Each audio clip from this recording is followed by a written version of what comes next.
Tout sur le Congo, on a un clair.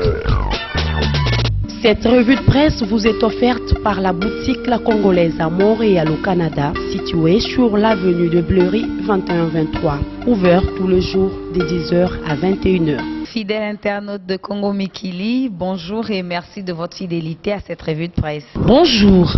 Plus de 15 chefs d'État africains consultés, Kamere et Tshisekedi s'en remettent à l'Union africaine. Ces titres est à lire en une du journal La Prospérité. Contrairement aux rumeurs qui ont circulé dans la ville haute, Vital Kamere, Martin Fayoulou et Félix Tshisekedi n'ont pas été conduits à Addis Abeba où ils sont allés déposer en marge du 18e sommet de l'Union africaine un mémorandum reprenant un plan de sortie de crise né des élections couplées du 28 novembre dernier. Sur place à Addis Abeba, la délégation de l'opposition congolaise a remis à la présidence et au Conseil de sécurité et de paix de l'Union africaine ces plans qui prévoient notamment les récomptages de voix de la présidentielle 2011.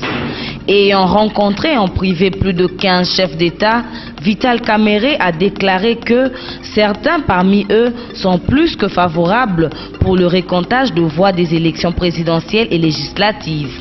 À la tête d'une délégation d'une dizaine d'opposants, Kamere affirme que nous ne sommes pas allés avec la prétention de siéger. Nous ne sommes pas perturbateurs, nous savons lire le droit international et à quel niveau s'arrêtent nos prérogatives. En tant qu'ancien candidat président de la République, je pouvais me permettre de rencontrer un certain nombre de chefs d'État et les sensibiliser sur la situation d'un grand pays africain avec 9 voisins pour qu'ils ne viennent pas courir après les événements, conclut le journal. Les baromètres écrits en une lueur d'espoir éclaire la RDC au lendemain du 18e sommet de l'Union africaine.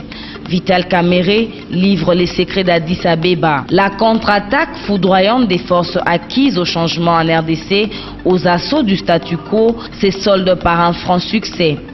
Heureux qui, comme Vital Kamere et ses pairs de l'opposition, viennent d'effectuer un voyage porte-bonheur pour le peuple congolais dans la métropole éthiopienne où s'est tenu du 29 au 30 janvier dernier le 18e sommet du chef d'État africain. Élection du 28 novembre 2011, les experts américains crucifient la CENI. Les processus de compilation et à révisiter, écrit le journal Le Phare. Au journal de poursuivre dans ses unes intérieures que, après un séjour fructueux en RDC, à l'invitation de la CENI du 5 au 13 janvier 2012, les experts électoraux du NDA et de l'IFES sont arrivés à une conclusion. Il faut une évaluation générale du processus électoral en RDC. Telle est la recommandation qu'il suggère aux officiels congolais, notamment ceux ayant en charge l'organisation et la gestion des élections.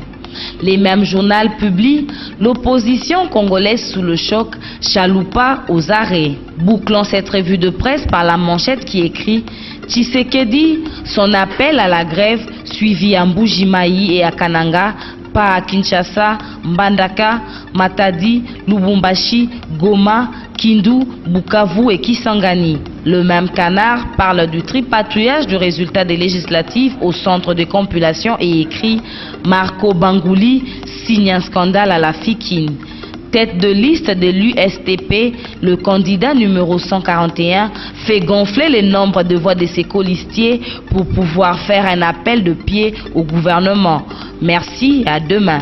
C'en est fini pour aujourd'hui. Merci, à la prochaine. Cette revue de presse a été offerte par la boutique La Congolaise à Montréal au Canada, située sur l'avenue de Bleury 2123, ouvert tous les jours de 10h à 21h.